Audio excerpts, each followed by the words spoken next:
പോലും ഗൗരിനന്ദ എന്ന കുട്ടിയുടെ അച്ഛനെ അമ്മേനെ ഈ വേളയിൽ ഓർക്കാതെ വയ്യ. ഒരു സംഗീത അധ്യാപകൻ കൂടിയായിട്ടുള്ള ശ്രീ ദുർഗാദാസിന്റെയും ശ്രീമതി ജിഷയുടെയും മോളാണ് ഗൗരിനന്ദ. മലയാറ്റൂർ ഈസ്റ്റ് SNDP ശാഖായോഗത്തിന്റെ സജീവ പ്രവർത്തകരാണ്. ഇവരെയൊക്കെ നമ്മൾ കണ്ട് മാതൃക ആക്കേണ്ടവരാണ്.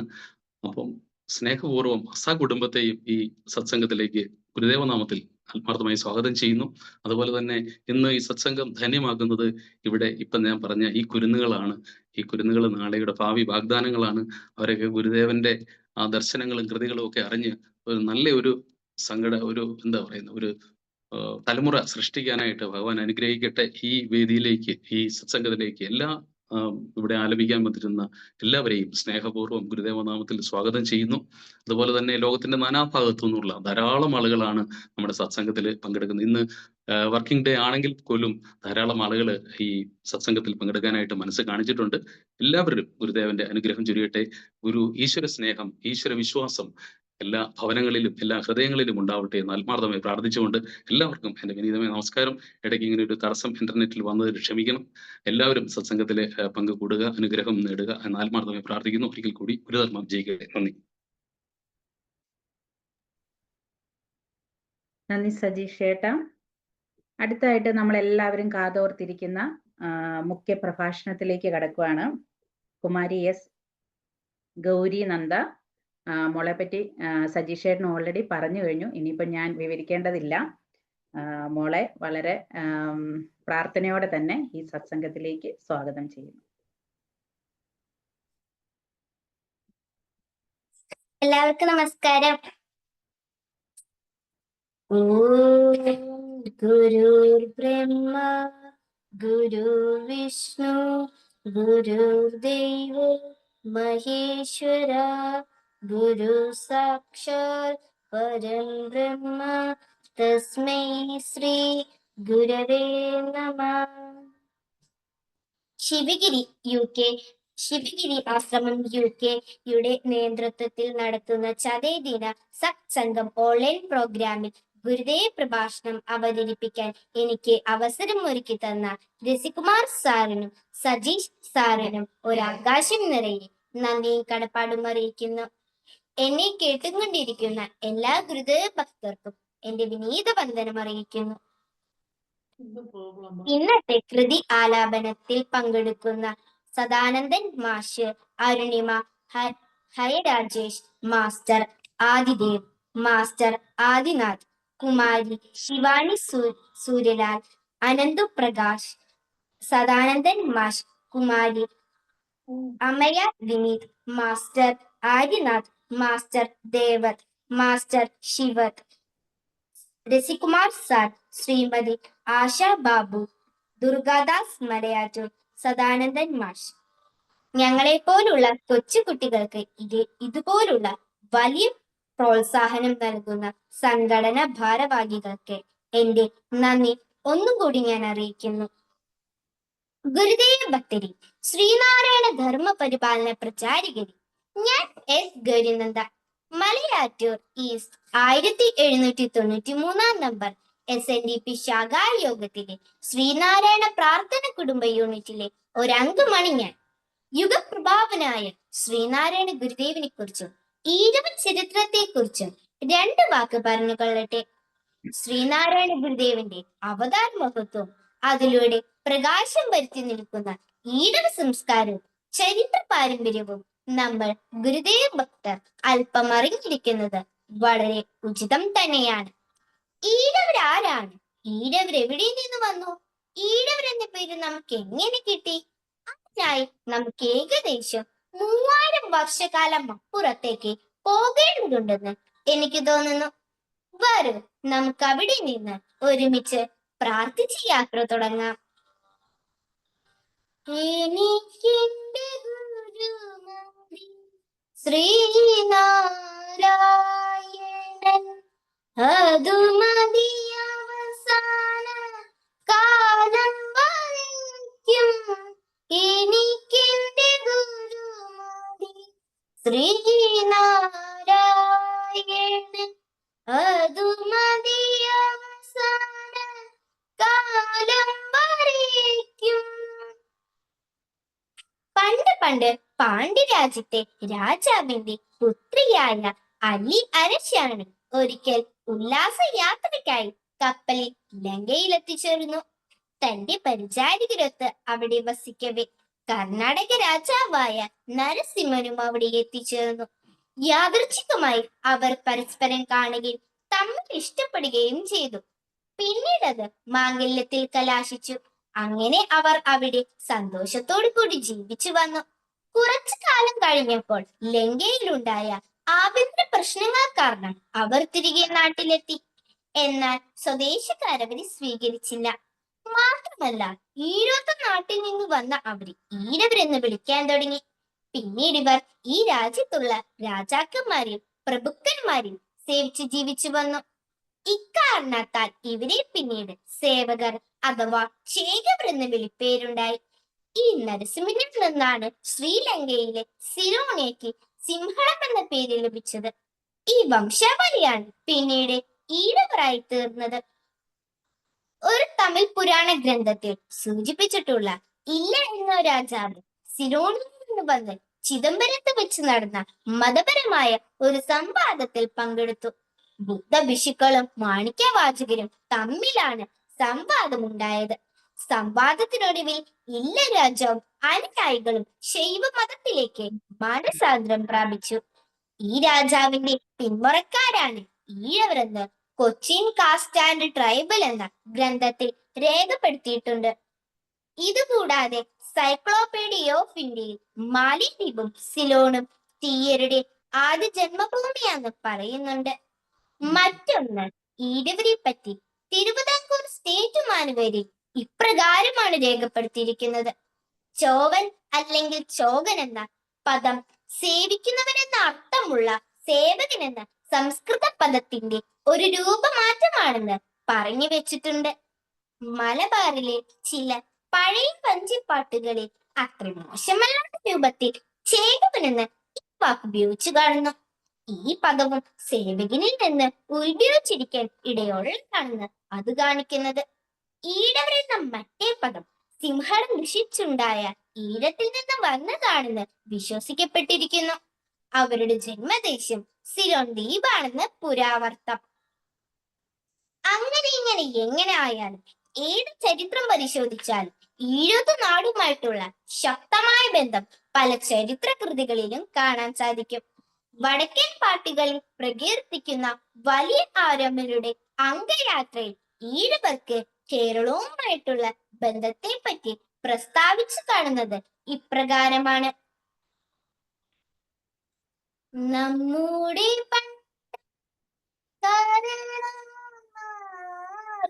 ഇരുവത്തു നാട്ടിനു വന്നോരാണ്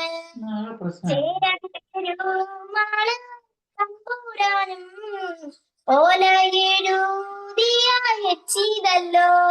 ഇരുവത്തു രാജാവിനു കത്തു കിട്ടി.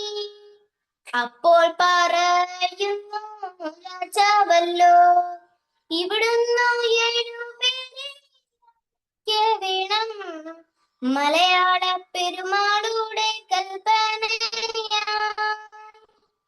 മലയാള പെരുമാളുടെ കൽപ്പനയാൽ. ഈഴച്ചേകവിന്റെ വീര്യം തെളിവുന്ന ഇത്തരം പാട്ടുകൾ വടക്കൻ പാട്ടുകളിൽ ധാരാളമായി കാണാവുന്നതാണ്. അശോക മഹാരാജാവിന്റെ കാലത്ത് ബുദ്ധമതത്തിന് അത്ഭുതകരമായ വളർച്ചയുണ്ടായപ്പോൾ ബുദ്ധവിഹാര നിർമ്മാണത്തിനായി ഇവിടെ നിന്നും സിലോണിലേക്കും അതുപോലെ അവിടെ നിന്നും ഇവിടേക്കും ധാരാളം ശില്പികളും പണിയാളുകളും അവരുടെ കുടുംബങ്ങളും യാത്ര ചെയ്തു വന്നിരുന്നു. കേരളത്തിൽ കൊടുങ്ങല്ലൂരിൽ കപ്പലിറങ്ങിയ ഇവർ യാത്രാ സൗകര്യത്തിനായി തീരദേശത്ത് താമസിച്ചു വന്നു. കാലങ്ങൾ കഴിഞ്ഞ മഹത്തായ ഈഴ വംശ ചരിത്രത്തിന് അവർ തുടക്കം കുറിക്കുകയും ചെയ്തു. സിലോണിന്റെ വടക്കേ ഭാഗത്ത് സ്ഥിതി ചെയ്തിരുന്ന ജാഫ്ന അക്കാലത്ത് എന്നാണ് അറിയപ്പെട്ടിരുന്നത്. അവിടെ നിന്നാണ് ഈഴവർ മലബാർ തീരങ്ങളിലേക്കും കുടിയേറിയതെന്ന് ചരിത്രകാരനായ VN സുബ്രഹ്മണ്യയ്യരും ചൂണ്ടിക്കാണിച്ചിട്ടുണ്ട്. ഈ പറഞ്ഞ ചരിത്രങ്ങളെല്ലാം സംവേദിച്ച് തന്നെയാവണം മഹത്തായ ഈഴ വംശ ചരിത്രത്തിന് സമ്മിശ്രമായ ഒരു കൂടിച്ചേരൽ ഉണ്ടായി വന്നത്. മലബാറിൽ തീയർ, കന്നഡയിൽ ബില്ലവർ, തമിഴിൽ നാടാർ, ആന്ധ്രയിൽ ഇടിഗർ, മധുരയിൽ ഇല്ലത്ത് പിള്ളമാർന്നും ഈടവർ അറിയപ്പെട്ടു. വില്ലാളി വീരന്മാരായ മറവരുടെയും കുറവരുടെയും യുദ്ധവീരത്തെക്കുറിച്ച് വിശേഷിപ്പിക്കാത്ത സംഘകാല കൃതികൾ കുറവാണ്. അംഗം വെട്ടുന്നതിൽ പേരെടുത്ത് ചേകവരില്ലാത്ത വീരചരിതങ്ങൾ കുറവാണ്. മഹാവൈദ്യന്മാർ, മന്ത്രയന്ത്ര തന്ത്രശാലികൾ, ഔഷധ നിർമ്മാണം, ജ്യോതിഷശാസ്ത്രം, വാസ്തുശാസ്ത്രം, പക്ഷിശാസ്ത്രം, മധ്യഹാരത്വം, വിഷചികിത്സ, കൃഷി, കച്ചവടം തുടങ്ങി ഗുരുപരമ്പരകൾ, അങ്ങനെ എത്രയെത്രയോ ആചാര്യന്മാർക്ക് ജന്മം നൽകിയ വംശമാണ് നമ്മുടേത് എന്ന് നാം അറിഞ്ഞിരിക്കണം. ഉത്തരം വീട്ടിൽ ജനിച്ചോരെല്ലാം പൂപോലഴകുള്ളോരായിരുന്നു, ആണുങ്ങളായി വളർന്നോരെല്ലാം അംഗം ജയിച്ചവരായിരുന്നു. മാർഷൽ ആർട്സിനെ മദർ എന്നറിയപ്പെടുന്ന കളി സമ്പ്രദായത്തിന് അന്നുമെന്നും ഈഴോത്തുകാർ തന്നെയാണ് മുഖമുദ്രയായി ശോഭിക്കുന്നത് എന്നറിയാമല്ലോ. എന്നെ കേട്ടുകൊണ്ടിരിക്കുന്ന വംശപാരമ്പര്യമുള്ള ഈഴവരെ, ഈഴ മാനവ സംസ്കാരത്തിന് അഭിമാന ധുന്തുബിയേറ്റ് അമ്പുകൾ പോലെ എഴുന്നേറ്റ് നിൽക്കും നമ്മുടെ ഓരോ രോമകൂപങ്ങളും. അത്രയേറെയുണ്ട് പറയാൻ. മാർത്താണ്ഡവർമ്മ മഹാരാജാവിന്റെ ഭരണകാലം അനന്തപുരിയിലും മറ്റുമായി 1000 ക്ഷേത്രങ്ങളുടെ ചൈതന്യവും ഭക്തിവിശേഷവും നിറഞ്ഞിരുന്ന കാലം, പുണ്യകാലം. അതിലൊരു ക്ഷേത്രമായിരുന്നു മണക്കൽ ദേവി ക്ഷേത്രം. ഗ്രാമവിശുദ്ധിയും ഐശ്വര്യവും നിറഞ്ഞ നാട്, ഭഗവാൻ പത്മനാഭന്റെ നാട്. കടലും കായലും തടാകങ്ങളും പുഴകളും നിറഞ്ഞ നാട്, സസ്യലതാദികളും പുഷ്പവല്ലികളും നിറഞ്ഞ പക്ഷികൾ പാടുന്ന നാട്. ഇത്രയും സുന്ദരമായ നാട്ടിൽ ഒരു ദിവ്യാത്ഭുതം നടക്കാൻ പോകുന്നു. മണക്കലമ്മയുടെ കാരുണ്യവും മഹാബലി തമ്പ്രാന്റെ അനുഗ്രഹവും ഏറ്റ് നാരായണ സുദിനത്തിൽ, നാരായണ നാമധേയത്തിൽ ഒരു ദിവ്യജനനം. ബ്രഹ്മദേവന്റെ ബ്രഹ്മസൃഷ്ടി, ഓങ്കാരത്തെ ശിവ തേജസ്സിലൊരുക്കി ശിവാംശത്തിലൊരവതാരം, ശ്രീനാരായണ ഗുരുദേവന്റെ അവതാരം. ജനനെ ധർമ്മ സംസ്ഥാപനത്തിനായി ജന്മം കൊണ്ടിരിക്കുന്നു നമ്മുടെ ശ്രീനാരായണ ഗുരുദേവൻ. സ്വാതന്ത്ര്യത്തിന്റെയും മറിവിന്റെയും കാര്യത്തിൽ ഇരുട്ടിൽ കഴിഞ്ഞിരുന്ന ഒരു തലമുറ കേരള നാട്ടിലുണ്ടായിരുന്നു. സവർണ ജാതി മേധാവികൾ അവരെ അടിച്ചമർത്തിയിരുന്നു. അടിമത്തത്തിൽ നിന്ന് അവരെ മോചിപ്പിക്കാൻ അവതരിച്ച ആത്മീയ ഗുരുവാണ് ശ്രീനാരായണ ഗുരുദേവൻ. ശിവാംശത്തിൽ പറഞ്ഞ് നരനെ അയനം ചെയ്ത് നാരായണനായിക്കൊണ്ട് സർവരിലും ബ്രഹ്മതത്വം നിറച്ച പരബ്രഹ്മസ്വരൂപൻ ശ്രീനാരായണ ഗുരുദേവൻ. തിരുവനന്തപുരത്തിനടുത്ത് ചെമ്പഴന്തി എന്ന ഗ്രാമത്തിൽ 1856 ചിങ്ങമാസം 28 ചതയം നക്ഷത്രത്തിൽ പഞ്ചമഹായോഗത്തിലാണ് ഗുരുദേവൻ ജനിച്ചത്. കണ്ണന് തുറകയും കരയാതെ പിറന്നത് ലോകത്തെ രക്ഷിക്കാൻ വേണ്ടിയായിരുന്നു. ഗുരുദേവൻ കരയാതെ പിറന്നത് അനേക ലക്ഷം അധസ്ഥിതരുടെ കണ്ണീരപ്പാൻ വേണ്ടിയായിരുന്നു. പിതാവിന്റെ പേര് കൊച്ചുവിളയിൽ മാടനാശാൻ എന്നും മാതാവിന്റെ പേര് വയൽവാരം വീട്ടിൽ കുട്ടിയമ്മ എന്നുമായിരുന്നു. അന്ന് താഴ്വഴി സമ്പ്രദായം നിലനിന്നിരുന്ന കൊണ്ട് വയൽവാരം വീട് എന്നാണ് ആ കുടുംബം അറിയപ്പെട്ടിരുന്നത്. ഗുരുവിന് 3 സഹോദരിമാരുണ്ടായിരുന്നു. കൊച്ചു, മാത, തേയ് എന്നായിരുന്നു അവരുടെ പേരുകൾ. അമ്മാവന്റെ പേര് കൃഷ്ണൻ വൈദ്യൻ എന്നായിരുന്നു. നാരായണൻ എന്നാണ് കുട്ടിക്ക് പേര് വിളിച്ചത്. നാടു എന്ന ഓമൻ പേര് ഗുരുദേവൻ വളർന്നു. സാമൂഹ്യപരമായ പ്രശ്നങ്ങൾ നിറഞ്ഞതായിരുന്നു നാടുവിന്റെ ആ കുട്ടിക്കാലം. പലവിധ അനാചാരങ്ങളും അനുഷ്ഠാനങ്ങളും നിലനിന്നിരുന്നു. അന്ന് അതിൽ പ്രധാനമായിരുന്നു അഴുത്തം. ഇന്ന് നമുക്ക് അതേക്കുറിച്ച് സങ്കല്പിക്കാൻ തന്നെ പ്രയാസം തോന്നും. ഉയർന്ന ജാതിയിൽപ്പെട്ടവർ മാത്രം സ്വതന്ത്രനായി കഴിഞ്ഞു പോന്നു. ഈഴവർ മുതൽ താഴേക്കുള്ളവർ അടിമകളെ പോലെ ജീവിച്ചു. ജാതി എത്രയ്ക്ക് താഴേക്ക് പോകുന്നു അത്രയ്ക്ക് ദുരിതങ്ങളും ഏറിയിരിക്കും. ജാതി നിയമങ്ങളും അനുശാസനങ്ങളും വളരെ ശക്തമായിരുന്നു. ഇതിന് വിപരീതമായി പ്രവർത്തിച്ചാൽ ശിക്ഷ വളരെ കഠിനമായിരുന്നു. വേദങ്ങൾ കേട്ടാൽ അവന്റെ കാതിൽ ഈയമുരുക്കിയൊഴിക്കണമെന്നും വേദങ്ങൾ ഉച്ചരിച്ചാൽ അവന്റെ നാവരിയണമെന്നും മാറുമറയ്ക്കാതെ തന്റെ തെരുവരെ തൊഴാതെ ബന്ധനങ്ങളിൽ പെട്ടുകഴിയുന്ന സാധുജനങ്ങൾ. അങ്ങനെയൊക്കെയായിരുന്നു ആ കാലഘട്ടം. നാലിൽ നിന്ന് ഈഴവർ 12 അടിയും ഈഴവരിൽ നിന്ന് പുലയർ 64 അടിയും അകന്നു നിൽക്കണം. മതം മാറി ക്രിസ്ത്യാനിയോ മുസൽമാനോ ആയാൽ ഈ വക പ്രശ്നങ്ങളൊന്നും ഉണ്ടാകുകയില്ല. ഇങ്ങനെയുള്ള കാലഘട്ടത്തിലാണ് നാണുവിന്റെ ജനനം. എല്ലാ മനുഷ്യരും ദൈവത്തിന്റെ സൃഷ്ടിയിലും ദൃഷ്ടിയിലും തുല്യരാണെന്ന് നാണു വിശ്വസിച്ചു. അങ്ങനെ നാണു വളർന്ന് വലുതായി. വിദ്യാഭ്യാസ കാലമായി. അക്ഷരദേവതയെ വന്ദിച്ച് അറിവിന്റെ ശ്രീകോവിലിലേക്ക് ഗുരു പ്രവേശിച്ചു. ഓം സരസ്വതി നമസ്തുഭ്യം വരദേ കാമരൂപിണി വിദ്യാരംഭം കരിഷ്യാമി സിദ്ധിർഭവതു മേ സദാ.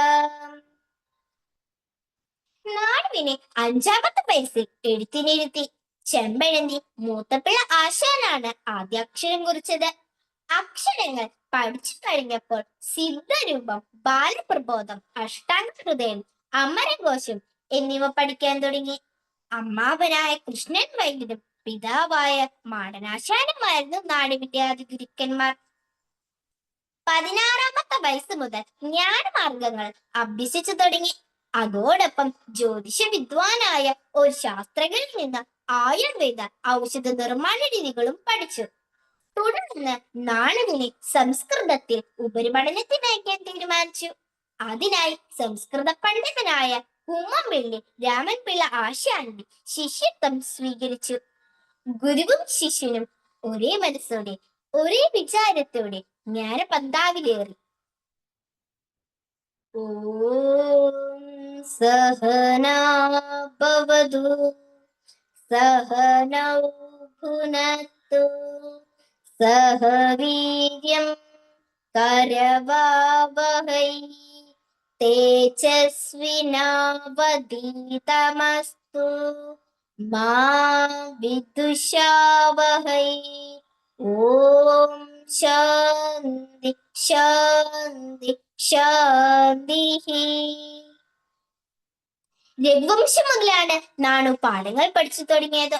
ഒരു തവണ കേൾക്കുമ്പോൾ തന്നെ നാണു പാഠങ്ങൾ പഠിക്കുമായിരുന്നു.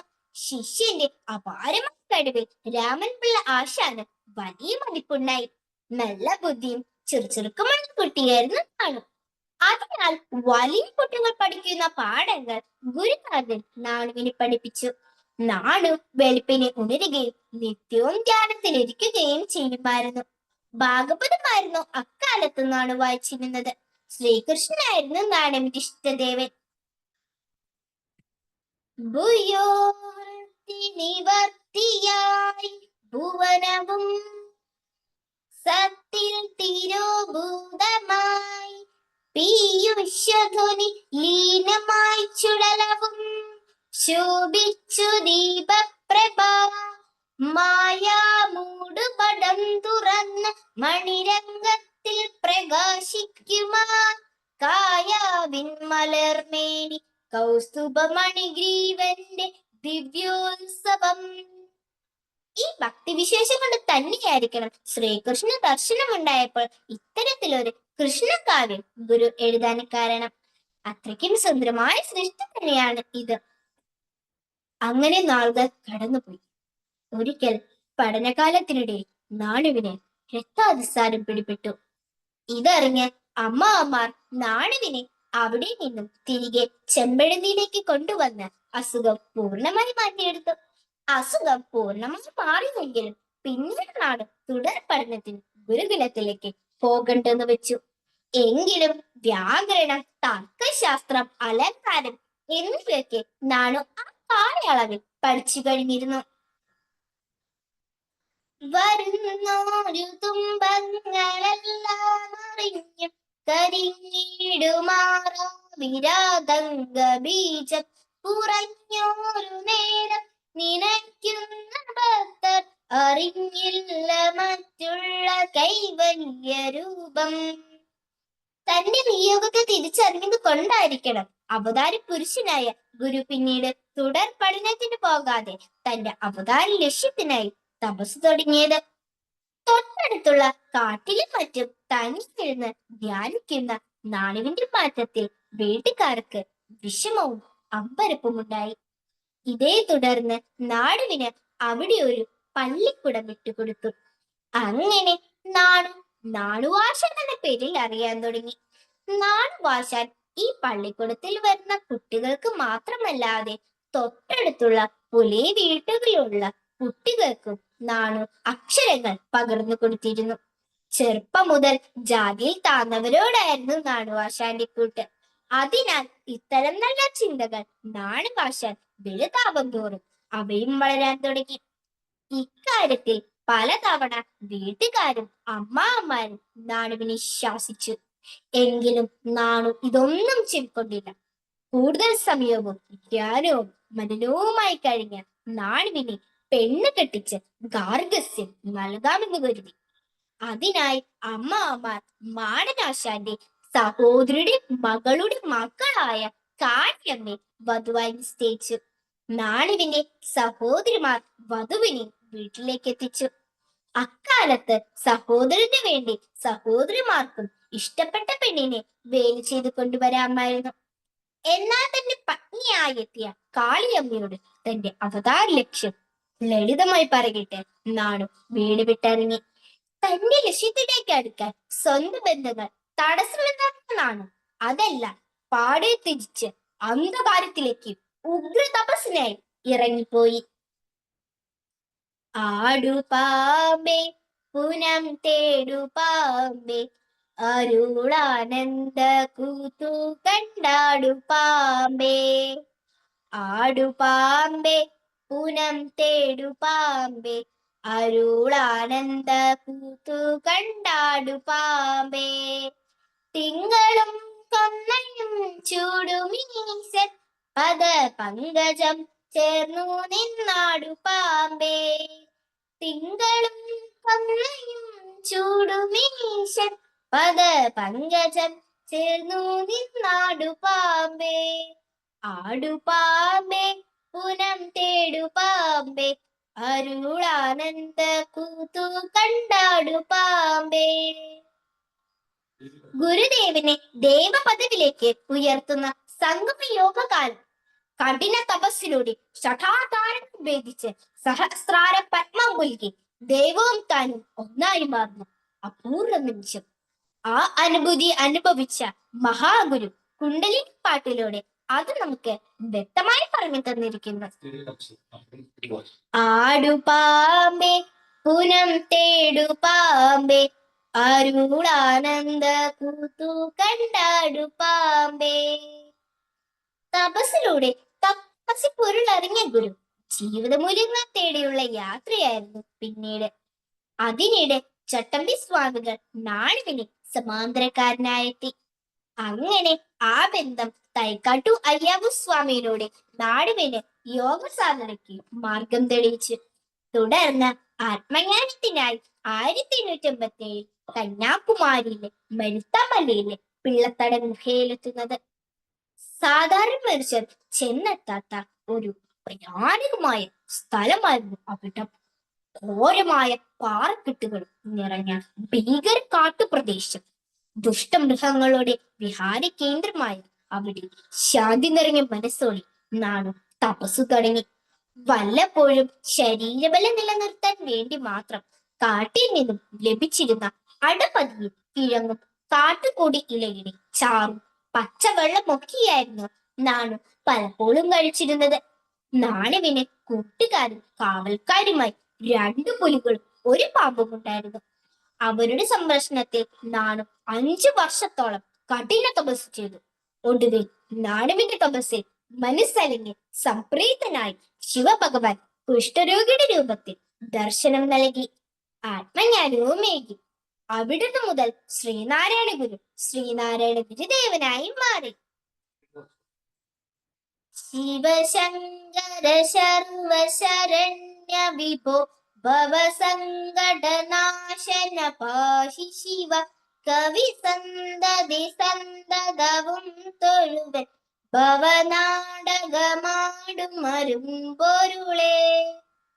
തുടർന്ന് 1858 ശങ്കരശില നാട്ടി. നാം നമ്പൂതിരി ശിവനെയല്ല പ്രതിഷ്ഠിച്ചത്, നമ്മുടെ ശിവനെയാണല്ലോ. ഈഴവ ശിവനെയാണ് പ്രതിഷ്ഠിച്ചത്. ലോക സംസ്കാരത്തിന്റെ മാറു പിളർന്നുകൊണ്ട് ഒരു ജാതി, മതം, ഒരു ദൈവം എന്നൊരു മഹാസ്ത്രം തൊടുത്തു വിട്ടുകൊണ്ട് മഹാഗുരു പറഞ്ഞ വാക്കുകളാണ്. സംഭവം ഞാൻ വിശദമാക്കി പറയാം. 1858 മഹാശിവരാത്രി നാൾ അന്നേ ദിവസം വൈകുന്നേരമായപ്പോഴേക്കും അരുവിപ്പുറത്തേക്ക് വളരെ അധികം ആളുകൾ വന്നു ചേർന്നുകൊണ്ടിരുന്നു. ഭജനയ്ക്ക് വന്നവരും വ്രതക്കാരും ശിവരാത്രിക്ക് ഉറക്കമൊളിക്കാൻ വന്നവരുമായപ്പോൾ അവിടെ വലിയൊരു ജനക്കൂട്ടം തന്നെ വന്നു ചേർന്നിരുന്നു. വിഗ്രഹമുണ്ടാക്കുവാനും ക്ഷേത്രം പണിവാനും ആരും ഒരുമ്പിട്ടിരുന്നില്ല. അതിനുള്ള പണവും ഇല്ലായിരുന്നു താനും. ഇക്കാര്യം സ്വാമി ആരോടും ആവശ്യപ്പെട്ടിരുന്നില്ല. പ്രതിഷ്ഠയ്ക്കുള്ള ഒരുക്കം എന്നാണ് ആകെ ഉണ്ടായിരുന്നത്. കുറച്ചു പൂക്കൾ, നിലവിളക്കുകൾ, നാദസ്വര വായനക്കാർ, ഇത്രമാത്രം. പ്രതിഷ്ഠയ്ക്കുള്ള ഒരുക്കം എന്നോണം നെയ്യാറിന് കിഴക്കു വശത്തായി അവിടെയുള്ള പാറയും പാറയുടെ പരിസരവും മറ്റും നല്ലതുപോലെ വൃത്തിയാക്കി വെച്ചിരുന്നു. പ്രതിഷ്ഠാപീഠത്തിനു ചെറിയ പന്തലി കെട്ടി കുരുത്തോലയും മാവിലയും കൊണ്ട് അലങ്കരിച്ചിരുന്നു. സൂര്യ ഭഗവാൻ അസ്തമയ ചായത്താൽ പ്രകൃതിയെ പൊന്നാട അണിയിച്ചു നിർത്തിയിരുന്നു. മരൂട്ടിക്കായയിൽ നിറച്ചു വെച്ച എണ്ണത്തിരികൾ മനം നിറഞ്ഞു നിൽക്കുന്ന ദീപകാഴ്ചയായി അവിടം പ്രകാശമാനമാക്കി. ഗുരുസ്വാമിയുടെ സാന്നിധ്യത്തിൽ നാദസ്വരവാദനത്തിന്റെ സംഗീതമേളത്തിൽ അതീവ ഭക്തിയോടെ ആബാല വൃന്ദം ജനങ്ങൾ ഓം നമോ നമ ശിവായ എന്ന പഞ്ചാക്ഷരി മന്ത്രം ഉറക്കെ ഉരുവിട്ടുകൊണ്ട് ദിവ്യമായ അനുഭൂതിയിൽ മുഴുകി നിന്നു. ഏറെ നേരം ധ്യാനത്തിലായിരുന്ന ഗുരുദേവൻ പാതിരാത്രിയായപ്പോൾ ഇരിപ്പിടത്തിൽ നിന്ന് എഴുന്നേറ്റ് ജ്വലിക്കുന്ന മുഖ തേജസ്സോടെ നെയ്യാറിലെ ഏറ്റവും ആഴം കൂടിയ ശങ്കരൻകുത്തിലേക്ക് നടന്നു ചെന്ന് ആ ആഴത്തിലേക്ക് ഗുരു മുങ്ങിമറഞ്ഞു. കൂടി നിന്നവരെല്ലാം അത്ഭുതത്തോടെ അതിശയത്തോടെ ശങ്കരൻകുത്തിലെ ഇളകി മറിയുന്ന ജലപാതത്തിലേക്ക് ഊപ്പുകൈകളോടെ നിറകണ്ണുകളോടെ നോക്കി നിന്നു. സമയമേറെയായി, എന്നിട്ടും ഗുരുവിനെ കാണാതെ കൂടി നിന്നവരിലെല്ലാം മാനസിക സമ്മർദ്ദത്തിന്റെ വേലിയേറ്റമുണ്ടായി. ഭക്തരെല്ലാം ഉറക്കെ കരിമെന്ന മുഹൂർത്തത്തിൽ എല്ലാവരെയും വിസ്മയിപ്പിച്ചുകൊണ്ട് ഗുരുസ്വാമികൾ ജലോപരിതലത്തിൽ പൊന്തി വന്നു. കൂടി നിന്ന ഭക്തജനങ്ങളിൽ ആശ്വാസ നിശ്വാസം ഉയർന്നു. ഗുരുസ്വാമികൾ മാറോട് ചേർത്ത് പിടിച്ച് ശിവലിംഗ ശിലയുമായി വഴുതിക്കിടന്ന പാറപ്പരപ്പിലൂടെ അനായാസേന മുകളിലേക്ക് കയറി വന്നു. ശിവപഞ്ചാക്ഷരി മന്ത്രം ഉറക്കെ ജപിച്ചുകൊണ്ട് ഭക്തജനങ്ങൾ ഗുരുവിനെ എതിരേറ്റു. വെള്ളത്തിനടിയിൽ നിന്നും വീണ്ടെടുത്ത ശിവലിംഗാകൃതിയിലുള്ള ശിലയെ നെഞ്ചോട് ചേർത്ത് പിടിച്ച് ഗുരുസ്വാമികൾ അലങ്കരിച്ച പന്തലിലേക്ക് പ്രവേശിച്ചു. തന്റെ രണ്ട് കൈകൾ കൊണ്ടും ശിലയെ മാറോട് ചേർത്ത് പിടിച്ച് ഏകദേശം 3 മണിക്കൂറോളം ഗുരുസ്വാമികൾ ഒരേ നിലനിന്നു. ഗുരുവിന്റെ കവിളുകൾ കൂടി അശ്രുബിന്ദുക്കൾ ധാരയായി ഒഴുകി ശിവലിംഗത്തെ അഭിഷേകം ചെയ്തിരുന്നു. ബ്രാഹ്മമുഹൂർത്തത്തിന്റെ ദേവസാന്നിധ്യത്തിൽ ഏകദേശം 3 മണിയോടുകൂടി ഗുരുസ്വാമികൾ നേരത്തെ തയ്യാർ ചെയ്തു വച്ച പാറയിലെ പ്രതിഷ്ഠാപീഠത്തിൽ ശിവലിംഗശിലയെ കൃത്യതയോടെ സ്ഥാപിച്ചു. ശിലയുടെ അടിയളവും കൊത്തിയുണ്ടാക്കിയ പീഠത്തിന്റെ അളവും കൃത്യമായിരുന്നു. അപ്പോൾ ഈ അത്ഭുതം ആരും ശ്രദ്ധിച്ചിരുന്നില്ല. ഈ സമയം അന്തരീക്ഷത്തിൽ തെളിഞ്ഞുണർന്ന ഒരു മിന്നൽ പ്രഭ ശിലയെ പാറയോട് അഷ്ടബന്ധു കൂട്ടായി ചേർത്തു ബന്ധിച്ചു. അതിന്റെ മഹത്വം എന്നോണം ഇന്നും അവിടെ ഒരു അഷ്ടബന്ധു നവീകരണ കലശം ചെയ്യേണ്ട വന്നിട്ടില്ല. ജയ ജയ ഘോഷങ്ങളാൽ ഭക്തജനങ്ങൾ ശിവപഞ്ചാക്ഷരി മന്ത്രത്താൽ അന്തരീക്ഷത്തെ സാന്ദ്രമാക്കി. തന്നെ അഭയ കേന്ദ്രമാക്കി ഉറ്റുനോക്കുന്ന അവശലക്ഷങ്ങളോടുള്ള അനുകമ്പയിൽ നിന്ന് വീണ കണ്ണീർ വീണ് കുതിർന്ന ശിലയെ നെയ്യാറിന്റെ ജലം കൊണ്ട് അഭിഷേകം ചെയ്തു. ശ്രീനാരായണ ഗുരുദേവൻ അധസ്ഥിതരുടെ അടങ്ങാത്ത മോഹത്തിന് നാരായണ ശിവനെ പ്രതിഷ്ഠിച്ചു നൽകി. ആർഷഭാരത സംസ്കാരത്തിന് അഭിമാനമുണർത്തിയ ചരിത്ര മുഹൂർത്തം. പക്ഷേ അവിടെ കൂടി നിന്നവർക്കൊന്നും ആ മുഹൂർത്തത്തിന്റെ അന്തർധാരയെ അപ്പോൾ മനസ്സിലാക്കാൻ സാധിച്ചിരുന്നില്ല എന്നുള്ളതാണ് സത്യം. ചവിട്ടേറ്റി കിടന്ന മാർഗത ജനകോടികൾക്ക് ഏത് ഈശ്വരനെ സ്വതന്ത്രമായി ആരാധിക്കാൻ നാദി കുറിച്ച ചരിത്ര മുഹൂർത്തം. ഉത്കൃഷ്ടരെന്ന് പരിഗണിക്കപ്പെട്ടിരുന്ന ദൈവങ്ങളെ ആരാധിക്കുന്നതിലൂടെ വ്രണമായിരുന്ന അവരുടെ അഭിമാന ബോധത്തിന് പ്രചോദനം ലഭിച്ച സുഹൃത്ത മുഹൂർത്തം. ബ്രാഹ്മണർക്ക് മാത്രമായിരുന്ന ആരാധന സമ്പ്രദായത്തെ ജാതിപത ഭേദ്യമന്യേ ആർക്കും ലഭിക്കുവാൻ പുണ്യ സംസ്കാരമാക്കി മാറ്റിയ വൈദിക മുഹൂർത്തം. അടിമത്തത്തിൽ നിന്നും വർഗീയ വൈരുദ്ധ്യങ്ങളിൽ നിന്നും സമത്വത്തിലേക്ക് സ്വാതന്ത്ര്യത്തിലേക്കും അധികാരം ലഭിച്ച ധർമ്മ മുഹൂർത്തം. കേരളത്തിലെ സർവജന വിഭാഗങ്ങൾക്കും നവോത്ഥാനത്തിന് ബീജാവാപം ചെയ്ത അഭിനവ മുഹൂർത്തം. അന്ധവിശ്വാസങ്ങളെയും അനാചാരങ്ങളെയും ജാതി വിവേചനങ്ങളെയും തകർത്തെറിഞ്ഞ് പുണ്യമുഹൂർത്തം. ശ്രീനാരായണ ഗുരുദേവ ധർമ്മ സംസ്ഥാപനത്തിന് ശംഖഘോഷമൊഴുക്കിയ അവതാര മുഹൂർത്തം.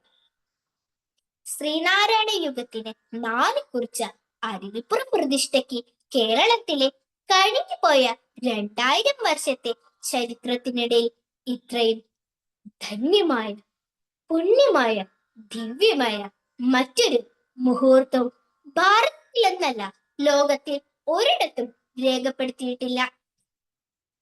ബ്രാഹ്മണർക്ക് മാത്രം നടത്തുവാന്ന ദേവപ്രതിഷ്ഠ ഗുരുസ്വാമി നിർവഹിച്ചത് ഭേദാധികാരമുള്ള സവർണർ പക്ഷെ വെറുതെ ഇരുന്നില്ല. കീഴ്ജാതിക്കാർ മാറുമറയ്ക്കാൻ തുടങ്ങിയതിനെതിരെ വെള്ളക്കായെ കൊണ്ട് നിരോധനാജ്ഞ പുറപ്പെടുവിച്ച് അതിൽ നാണക്കെട്ട വെള്ളക്കാർ ഇത്തവണ സവർണറിന്റെ വാക്കുകേട്ട് രണ്ടാമത് വെടിവേഷം കെട്ടാൻ തയ്യാറായില്ല. എന്നിട്ടും അങ്കലി ബാധിച്ച ചില ജാതി കോമരങ്ങൾ ശ്രീനാരായണ ഗുരുദേവനോട് ഭീഷണിയുടെ സ്വരത്തിൽ ചോദിച്ചത്രേ, ശിവലിംഗ പ്രതിഷ്ഠയ്ക്ക് നിങ്ങൾക്ക് അധികാരം നൽകി. സ്വതമേ നർമ്മപ്രിയനായ ഗുരു ഉള്ളിൽ മന്ദഹസിച്ചുകൊണ്ട് ശാന്തമായി മറുപടി നൽകി, നാം നമ്പൂതിരി ശിവനെയല്ല പ്രതിഷ്ഠിച്ചത്, നമ്മുടെ ശിവനെയാണല്ലോ, ഈരവ ശിവനെയാണ് പ്രതിഷ്ഠിച്ചത്. ഞാൻ നേരത്തെ സൂചിപ്പിച്ചതുപോലെ ഒരു ജാതി മതമേക ദൈവം എന്നൊരു മഹാസ്ത്രം തൊടുത്തു വിട്ടുകൊണ്ട് മഹാഗുരു പറഞ്ഞ വാക്കുകളാണിവ. അതിൽ പിന്നെ ഗുരുവിനെതിരെ വിരലുയർത്തുവാൻ പോലും കരങ്ങൾക്ക് ശക്തിയില്ലാതെ പോയി പല മേലാധികാരികൾക്കും. അതായിരുന്നു ചരിത്ര സത്യം. സനാതന ധർമ്മത്തെ സംരക്ഷിക്കാനായി മഹാദേവിനെ ദ്രാവിഡ ഗോത്രവർഗങ്ങളുടെ മഹാസൈനാധിപതിയാക്കി. ബ്രാഹ്മണ്യത്തെ പൂണൂലണിയിച്ച വരീണരുടെ കോട്ടകളിലേക്ക് അവർക്ക് നിഷേധിക്കപ്പെട്ട അവരുടെ ദൈവങ്ങളെ അഭിമാനത്തോടെ എടുത്തു പിടിച്ച് മഹാഘോഷയാത്ര നടത്തി. മേലാള വർഗത്തിന്റെ തീഹാർ ജയിലിൽ കിടന്ന സമസ്ത ദൈവങ്ങൾക്കും ശ്രീനാരായണ ഗുരുദേവൻ മഹാസ്വാതന്ത്ര്യം നൽകി. ഈ അവസ്ഥയിൽ ഞാനതിനെ അങ്ങനെ തന്നെ കാണുന്നു. ഓം ശ്രീനാരായണ പരമഗുരവേ നമഃ. നാരായണമൂർത്തേ ഗുരുനാരായണമൂർത്തേ, നാരായണമൂർത്തേ ഗുരുനാരായണമൂർത്തേ,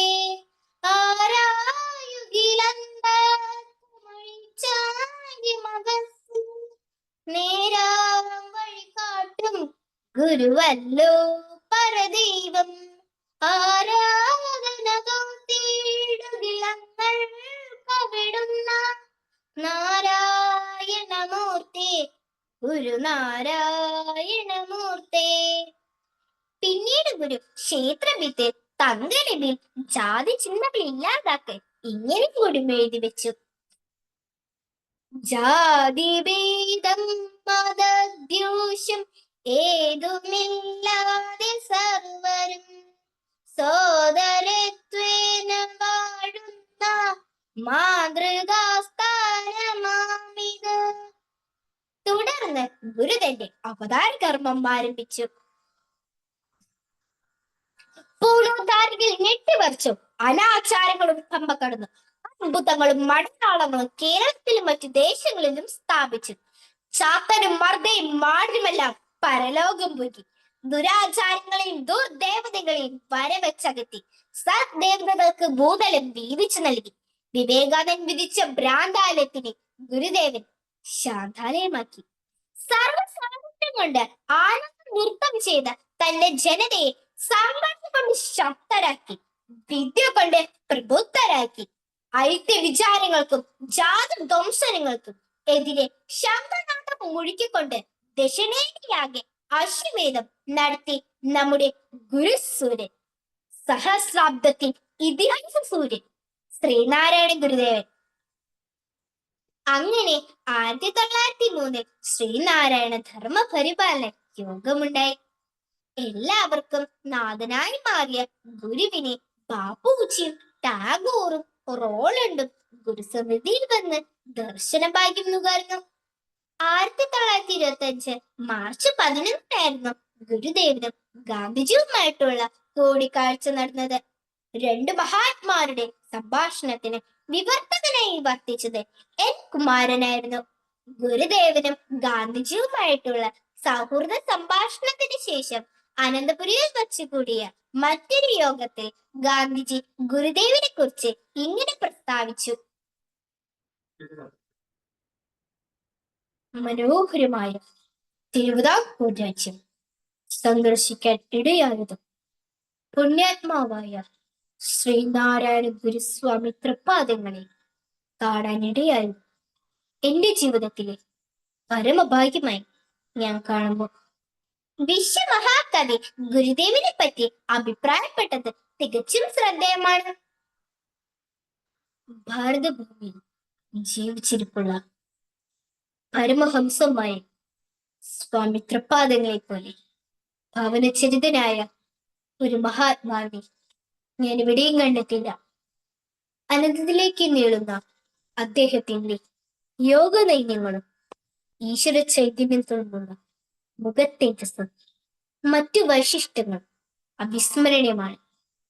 ക്രിസ്തുമത വിശ്വാസിയായ ആൻഡ്രൂസ് എന്ന മഹാപുരുഷൻ ഗുരുദേവനെ സാക്ഷാൽ ഈശ്വരൻ തന്നെയാണ് ദർശിച്ചത്.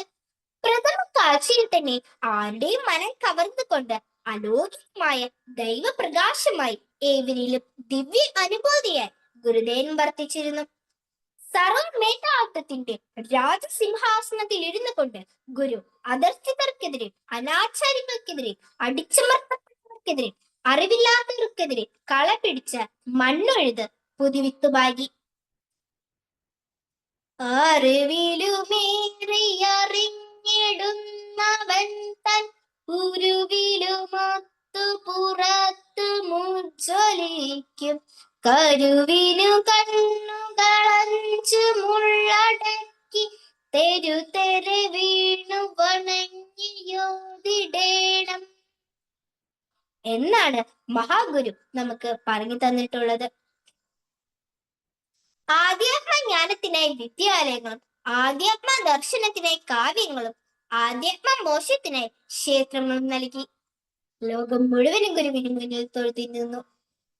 1928 തന്റെ 73 വർഷക്കാല ഭൂനാടകത്തിന് അന്ത്യമെടുത്തപ്പോൾ തിരു അവതാര രൂപത്തെ ശിവഗിരിക്കുന്നിന് സമർപ്പിച്ചുകൊണ്ട് ഗുരുദേവൻ തന്റെ ചൈതന്യത്തെ സർവരിലും ലയിപ്പിച്ച ശേഷം ആത്മവിയോഗത്തിനായി യോഗഭാവം പൂണ്ടു. തനിക്ക് ചുറ്റും കൂടി നിന്ന ശിഷ്യരോട് ഗുരുദേവൻ ദൈവദശകം ആലപിക്കാൻ പറഞ്ഞു.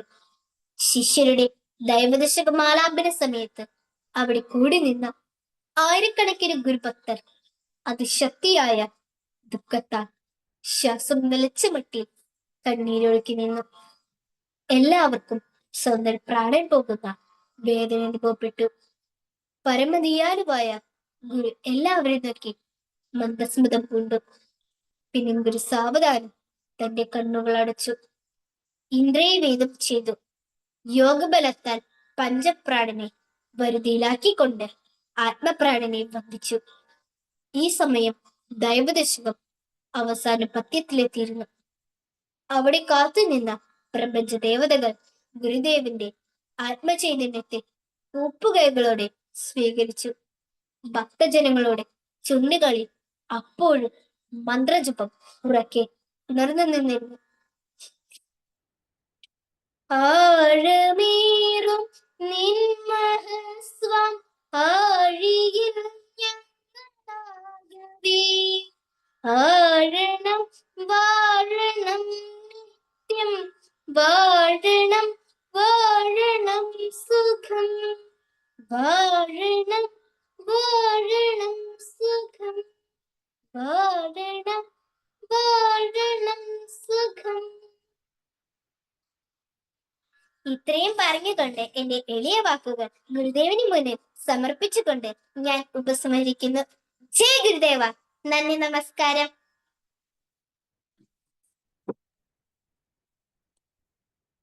വളരെ നന്ദി ഗൗരിമോളെ. ഗൗരിമോളെ പോലുള്ള കൊച്ചു കുട്ടികളിൽ നിന്നും ഗുരുദേവ സന്ദേശങ്ങൾ മറ്റുള്ളവരും കൂടി ശ്രവിക്കുമ്പോൾ തീർച്ചയായിട്ടും പുതിയ തലമുറയ്ക്ക് അതൊരു ഉണർവ് തന്നെയായിരിക്കും. ഇനി ഇതുപോലെ ഒത്തിരി വേദികൾ മൂക്ക് കിട്ടട്ടെ എന്ന് മഹാഗുരുവിനോട് പ്രാർത്ഥിച്ചുകൊണ്ട് മൂക്കും കുടുംബത്തിനും മഹാഗുരുവിന്റെ എല്ലാ അനുഗ്രഹങ്ങളും ഉണ്ടാവട്ടെ എന്ന് ഞങ്ങളുടെ എല്ലാവരുടെയും പ്രാർത്ഥന മോൾക്കൊപ്പം ഉണ്ട്. വളരെ നന്ദി. ആർക്കെങ്കിലും എന്തെങ്കിലും പറയാനുണ്ടോ? ഒരുപാട് സന്തോഷം കേട്ടോ. നല്ല സൗണ്ടിൽ നല്ല ഭംഗിയായിട്ട് സ്ഫുടമായിട്ട് ഈ വാക്കുകളൊക്കെ എടുത്താ പൊങ്ങാത്ത വാക്കുകളൊക്കെ ഉപയോഗിച്ച് ഇത്രയും നേരം വളരെ കൃത്യമായിട്ട് പറഞ്ഞതിന് ഒരുപാട് സന്തോഷം. മോളുടെ അച്ഛനും അമ്മയൊക്കെ ഉണ്ട് അടുത്ത്? കാണാൻ പറ്റുക?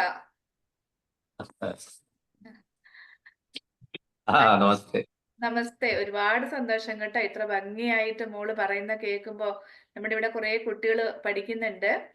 അപ്പൊ കുട്ടികളെ പഠിപ്പിക്കുന്ന സാറിന്റെ ഇരിപ്പുണ്ട്. രസികുമാർ എന്നാണ് അദ്ദേഹത്തിന്റെ പേര്. അറിയാലോ, രസികുമാർ ആണല്ലോ കൊണ്ടുവന്നത് അല്ലേ? അദ്ദേഹത്തിന്റെ മകളെ ഞാൻ സംഗീതം പഠിപ്പിക്കുന്നുണ്ട്. ഓക്കെ. അപ്പോ ഇതുപോലെ കുട്ടികളെ നമ്മളും ശ്രമിക്കുകയാണ് പഠിപ്പിച്ചെടുക്കാൻ. ഇത് മോളുടെ പ്രഭാഷണം കേട്ടപ്പോൾ ഒരുപാട് സന്തോഷം തോന്നി കേട്ടോ. ഒരുപാട് അനുഗ്രഹം, ഗുരുദേവന്റെ അനുഗ്രഹം ആ കുടുംബം മുഴുവൻ ഉണ്ടാവട്ടെ എന്ന് പ്രാർത്ഥിക്കണം. ആയിക്കോട്ടെ, വളരെ സന്തോഷം. താങ്ക് യു മോളെ.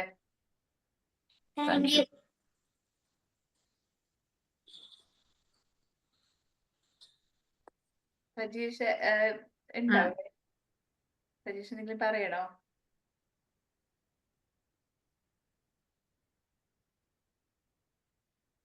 സജീഷ് ഏട്ടൻ ഇല്ലെന്ന് തോന്നുന്നു.